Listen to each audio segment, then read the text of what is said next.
Salut tout le monde, on se retrouve pour une nouvelle vidéo sur la chaîne Wrestling Reviews pour les pronostics de WWE SummerSlam 2020. Pour rappel, SummerSlam aura lieu depuis l'Amway Center d'Orlando, donc au revoir le Performance Center, et on aura le droit au tout nouveau WWE Thunderdome qui sera inauguré lors de SmackDown. Pour ceux qui ne savent pas encore ce qu'est le WWE Thunderdome, ce sera une toute nouvelle expérience pour les fans proposée par la WWE. Il y aura le retour des effets pyrotechniques, mais aussi des lasers, des plans avec des drones, des graphismes innovants et surtout le grand début des fans virtuels dans les gradins. Pour vous inscrire, il suffira de cliquer sur le lien en description et de remplir un formulaire avec nom, prénom et adresse mail. La WWE vous renverra un premier mail pour vous donner toutes les formalités en vous donnant une heure de rendez-vous et en vous expliquant que les sièges seront donnés selon la règle du premier arrivé, premier servi. Après avoir lu toutes ces formalités concernant le dress code ou la posture à avoir durant tout le long du show, et je peux vous dire qu'il y a beaucoup à lire, il vous sera possible de recevoir un nouveau mail de la WWE en vous donnant un lien pour vous connecter à l'heure précise, souvent c'est 19h15 en tout cas pour les shows hebdomadaires tels que SmackDown. Après avoir cliqué sur ce lien, il sera impossible de revenir en arrière, c'est un lien unique, donc pas la peine de le partager à ses proches, sinon vous ne pourrez pas accéder au WWE Thunderdome. Juste avant les pronos, n'oubliez pas de vous abonner car vous êtes plus de 88% à ne pas être abonné à la chaîne. En plus, ça ne coûte rien et ça nous soutient énormément. N'oubliez pas non plus de mettre un petit like, ça nous fera vraiment extrêmement plaisir. Ceci étant dit, c'est parti pour les pronos de SummerSlam. On passe au premier match de la soirée, Mandy Rose contre Sonya Deville dans un hair versus hair match, donc cheveux contre cheveux, la perdante devra se faire raser la tête, une stipulation que l'on n'a pas vue depuis longtemps mais que notre ami français Sylvester Lefort connaît bien car il a perdu dans ce type de match face à Enzo Amore à NXT TakeOver. D'ailleurs, si vous voulez voir le match en intégralité, il est disponible sur notre chaîne. Donc pour rappel, c'est Mandy Rose qui avait proposé cette stipulation car lors d'un SmackDown, Sonya Deville avait coupé les mèches de cheveux de Mandy Rose. Pour moi, il est temps de se venger pour Mandy Rose, peut-être avec l'aide de son compagnon Otis, mais la grande question est: est-ce que Mandy Rose arrivera à raser complètement le crâne de Sonya Deville ou est-ce que Deville nous fera une Sylvester Lefort et s'échappera avant pour peut-être prolonger la rivalité entre les deux? Deuxième match de la soirée, les Street Profits, Angelo Dawkins et Montez Ford qui affronteront le clan de Zelina Vega, Angel Garza et Andrade pour le titre par équipe de Raw. Pour ceux qui n'ont pas vu Raw cette semaine, c'est bien Zelina Vega qui a essayé d'empoisonner Montez Ford, donc l'histoire du match est toute faite. Les Street Profits vont vouloir se venger du clan de Vega, donc peut-être avec une intervention de Bianca Belair. Je mise donc sur une disqualification de l'une des deux équipes, donc dans tous les cas, les Street Profits, Angelo Dawkins et Montez Ford conserveront leur titre par équipe à SummerSlam. On passe au match qui opposera Apollo Crews à MVP pour le titre des États-Unis. Une stipulation spéciale dit que le Hurt Business, Shelton Benjamin et Bobby Lashley seront bannis des abords du ring, ce qui désavantagera forcément notre ami MVP.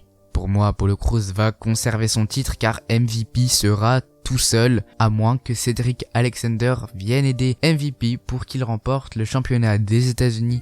Mais à mon avis, Apollo Crews va conserver son titre et la rivalité entre les deux ne sera toujours pas finie parce que je le rappelle, elle dure depuis Backlash. On passe maintenant aux deux matchs pour les championnats féminins car c'est la même challengeuse du côté de Raw et de SmackDown. Asuka peut-elle rafler tous les titres? Elle affrontera en premier Bayley pour les titres de SmackDown car Bayley s'est proposée en disant à Sasha Banks que comme ça sera encore plus facile pour elle de la battre. Il y a plusieurs scénarios possibles, le premier est que Sasha Banks ou Bayley perdent un des titres face à Asuka, ce qui lancerait peut-être une rivalité entre les deux meilleurs amis, mais certains médias américains rapportent que Asuka raflerait les deux titres, plus les titres par équipe à Payback une semaine après avec Shayna Baszler. Je pencherai plutôt pour la première possibilité qui me semble plus logique et qui pourrait lancer la rivalité entre Sasha Banks et Bayley qu'on attend depuis longtemps maintenant. On passe maintenant à un Street Fight match qui opposera Dominic Mysterio à Seth Rollins. Murphy accompagnera Rollins et Rey Mysterio accompagnera son fils. On va avoir sûrement le droit à une bagarre de candlestick de la part des deux lutteurs, ce qui est assez intelligent car les regards ne seront pas braqués sur le catch pur de Dominic, car pour rappel c'est son premier match officiel à la WWE, donc il peut avoir encore quelques petites lacunes au niveau de sa technique. Pour moi, une victoire de Dominic serait logique car Seth Rollins a remporté les affrontements précédents face à Rey Mysterio en essayant de lui arracher son œil. Une victoire grâce peut-être à son papa ou à une mésentente entre Rollins et son disciple Murphy. Malgré ça, ça me ferait quand même bizarre de voir Dominic pour son premier match gagner face à Seth Rollins qui a quand même remporté tous les titres de la compagnie. Donc c'est un peu dérangeant pour moi de voir Dominic remporter son premier match face à Seth Rollins, mais bon, c'est comme ça, c'est la WWE, et puis si c'est bien raconté, pourquoi pas une victoire du fiston. On passe à l'avant-dernier match de la soirée qui opposera Braun Strowman au Fiend pour le titre universel. Ce sera leur troisième affrontement. Pour rappel, le premier avait eu lieu à Money in the Bank et Braun Strowman avait gagné contre Bray Wyatt. Le second avait eu lieu à Extreme Rules et c'est Bray Wyatt qui avait remporté son match. Et la belle à SummerSlam qui va remporter le titre universel. Je ne sais pas ce que vous en pensez, mais je trouve cette storyline très intéressante, surtout depuis l'ajout d'Alexa Bliss dans l'histoire. Mais pour moi, The Fiend va remporter ce titre universel, puis réparer l'erreur qu'il y a eu avec Goldberg lors du Super Showdown. On enchaîne avec sûrement le main event de la soirée, le match qui me hype le plus, Drew McIntyre face à Randy Orton pour le titre de la WWE. Il y a plusieurs rumeurs à propos de ce match. Certaines rumeurs affirment que Randy Orton remportera son match et deviendra champion de la WWE jusqu'au Royal Rumble 2021, où là Drew McIntyre devrait reprendre son titre, mais là avec du public, enfin on l'espère. Et pourquoi pas main eventer à WrestleMania 37. Comme ça, le public aura le droit à sa célébration avec Drew McIntyre et sûrement la suite de la rivalité entre Edge et Orton. Après à voir comment Randy Orton va réussir à battre Drew McIntyre qui n'a pas perdu depuis le début de l'année, il me semble. Mais je miserai quand même sur une victoire de Randy Orton, peut-être clean ou pas, ça je ne le sais pas. Juste avant de finir, je vais revenir sur une rumeur concernant Rétribution et Payback. Pour ceux qui ne le savent pas, Payback sera le pay-per-view qui se tiendra une semaine seulement après SummerSlam. Dave Meltzer du Wrestling Observer nous indique qu'il serait possible qu'il y ait un énorme angle d'attaque de Rétribution contre le roster de la WWE et que donc la semaine suivante, nous aurons le pay-per-view avec un match peut-être de Rétribution.